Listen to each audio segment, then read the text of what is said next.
Hello student, आज के इस वीडियो में हम लोग बात करेंगे Newton's first law of motion. Last time हम लोगों ने बात की थी इंट्यूटिव कॉन्सेप्ट ऑफ फोर्स और इनर्शिया के बारे में, और आज हम लोग आगे बढ़ रहे हैं Newton's first law of motion. तो क्या कहता है Newton's first law of motion, पहले वो देख लेते हैं।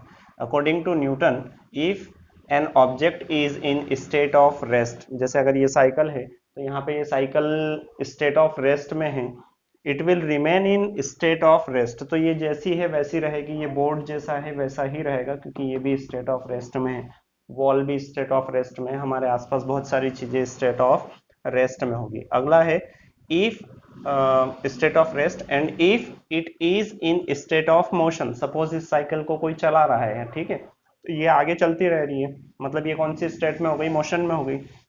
It will remain in state of motion, तो ये चल रही है, अगर इसे कोई चला रहा है तो ये हमेशा क्या होगी?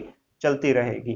देखिए, it will remain moving in same direction, मतलब अगर ये इधर जा रही है बाइसिकल तो इधर ही जाएगी, या इधर जा रही है तो इधर ही जाएगी, है ना।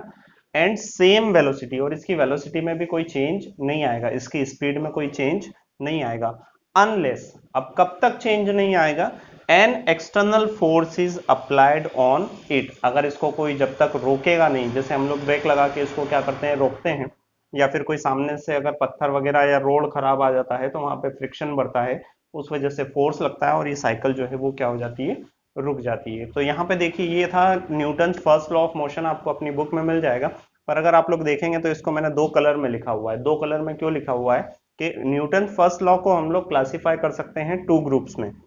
ये जो मैंने ब्लैक कलर में लिखा है, इसको कहते हैं हम लोग law of inertia. Law of inertia, inertia मतलब क्या होता है? To oppose change in state. अब स्टेट कितने टाइप की होती है? दो टाइप की होती है, स्टेट ऑफ रेस्ट और स्टेट ऑफ मोशन। तो देखिए, यहाँ पे हमने क्या बात करी है? If an object is in state of rest, अगर कोई ऑब्जेक्ट स्टेट ऑफ रेस्ट में है तो वो हमेशा it will remain in state of rest, rest वाला रेस्ट में रहेगा। और दूसरा क्या है? If it is in state of motion, अगर मोशन में है तो वो हमेशा कौन सी स्टेट में रहेगा? मोशन में रहेगा। लेकिन कब तक? जब तक हम लोग उस पर एक एक्सटर्नल फोर्स अप्लाई नहीं करें। तो ये जो ब्लू ब्लैक कलर में मैंने यहाँ पे लिखा हुआ है, ये रिप्रेजेंट करता है लॉ ऑफ इनर्शिया को, और जो सेकंड जो पार्ट है वो रिप्रेजेंट करता है लॉ ऑफ फोर्स को। तो जैसा कि हम लोगों ने प्रीवियसली स्टडी किया था कि अगर किसी बॉडी को मोशन में रखना है तो हम लोगों को क्या अप्लाई करना पड़ेगा? फोर्स अप्लाई करना पड़ेगा। तो देखिए, यहाँ पे जो बॉडी का मोशन है या बॉडी की जो स्टेट है, उस स्टेट को चेंज करने के लिए हमको क्या करना पड़ रहा है? यहाँ पे फोर्स अप्लाई करना है, ठीक है।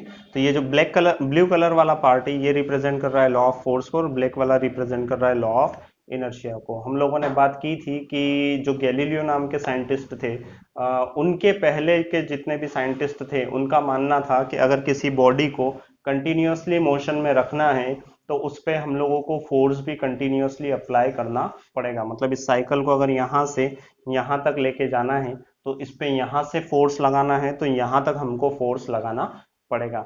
लेकिन गैलीलियो ने इस आइडिया को अप्रूव नहीं किया, क्योंकि एक्चुअली क्या है कि हम लोग हमारे डेली लाइफ में एग्जांपल देखते हैं कि अगर इस बाइसिकल को हम यहाँ से पेडल करेंगे और पर्टिकुलर एक डिस्टेंस के बाद में हम लोग पेडल नहीं भी लगाएंगे तो ये साइकिल वहां पे रुक नहीं जाएगी, ठीक है। जो पुराने साइंटिस्ट थे उनके अकॉर्डिंग क्या, कि अगर बाइसिकल का पेडल लगाना मतलब आपने एक तरीके से फोर्स अप्लाई करना बंद कर दिया है तो साइकिल वहीं पे रुक जाएगी। बट एक्चुअली ऐसा होता नहीं है, हम लोग पेडल लगाते हैं तो साइकिल बहुत दूर तक जाके मूव करती है, लेकिन वो भी कब? जब जो रोड है वो बहुत क्या हो? स्मूथ हो।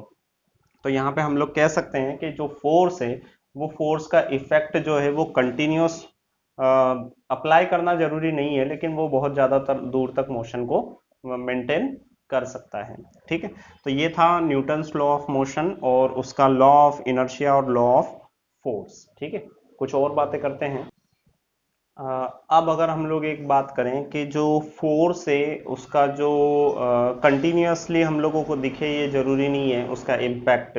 जैसे कि यहाँ पे ये बोर्ड है और इस बोर्ड पे अगर मैं इस तरीके से फोर्स अप्लाई करूंगा तो ये मूव नहीं करेगा, ठीक है। यहाँ पे फोर्स अप्लाई हो रहा है लेकिन इसमें कोई किसी भी टाइप का मोशन नहीं है। मोशन नहीं है इसका मतलब ये नहीं कह सकते हम लोग कि हम यहाँ पे फोर्स अप्लाई नहीं कर रहे हैं, यहाँ पे ये कंक्लूजन निकलता है कि फोर्स हमेशा विजिबल हो ये जरूरी नहीं है। जैसे यहाँ पे पेडल लगाना हम लोग रोक देंगे तो भी साइकिल आगे तक चलेगी, मतलब वहाँ पे फोर्स तो है क्योंकि बॉडी क्या है, मोशन में है, लेकिन वो फोर्स का जो इम्पैक्ट है वो विजिबल नहीं होता है। ठीक है, ऐसे बहुत सारे हम लोगों के पास एग्जाम्पल मिलते हैं। तो फाइनली हम लोग क्या कहते हैं, कह सकते हैं कि force is an external cause, इस लॉ से force is an external cause which change or tends to change the state of rest or state of motion or change the size और shape। जैसे एक बलून है, उस पर अगर हम लोग फोर्स अप्लाई करते हैं तो उसकी साइज या उसका शेप जो है वो क्या हो सकता है, चेंज हो सकता है। तो ये था हमारे पास Newton's first law of motion. अगर आप लोगों को इसके रिगार्डिंग कोई डाउट है तो आप लोग यहाँ पे कमेंट बॉक्स में मेंशन कर सकते हैं। वीडियो अच्छा लगा हो तो लाइक करें और आने वाले वीडियोस के लिए सब्सक्राइब कर